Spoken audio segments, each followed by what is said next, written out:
February 18th, Daily Devotional, Lift Him Up by Ellen G. White. Joseph honored the Creator.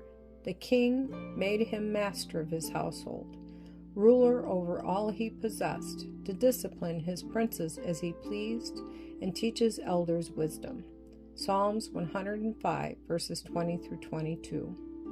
From the dungeon, Joseph was exalted to be ruler over all the land of Egypt. It was a position of high honor, yet it was beset with difficulty and peril. One cannot stand upon a lofty height without danger. As the tempest leaves unharmed the lowly flower of the valley, while it uproots the stately tree upon the mountaintop, so those who have maintained their integrity and humble life may be dragged down to the pit by the temptations that assail worldly success and honor. But Joseph's character bore the test alike of adversity and prosperity. The same fidelity to God was manifest when he stood in the palace of the pharaohs as when in a prisoner's cell. He was still a stranger in a heathen land, separated from his kindred, the worshippers of God. But he fully believed that the divine hand had directed his steps, and in constant reliance upon God, he faithfully discharged the duties of his position. In his early years, he had consulted duty rather than inclination. In the integrity and the simple trust, the noble nature of the youth bore fruit in the deeds of the man.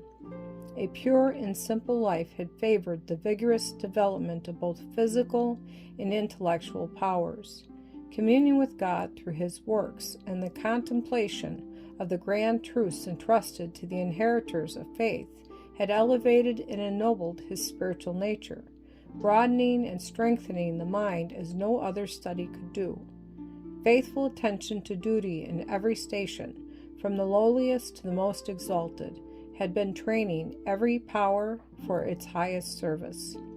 He who lives in accordance with the Creator's will is securing to himself the truest and noblest development of character. There are few who realize the influence of the little things of life upon the development of character. Nothing with which we have to do is really small.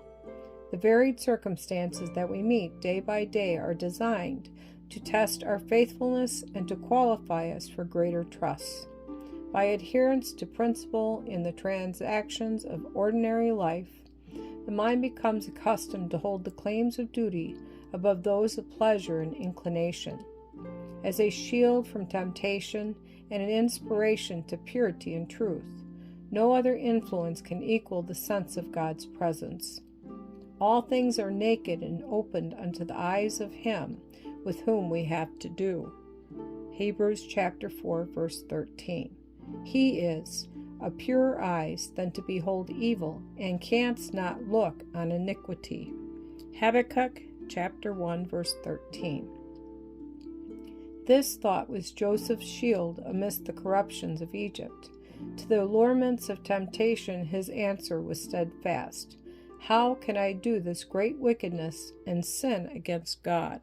Genesis chapter 39, verse 9. Such a shield, faith, if cherished, will bring to every soul.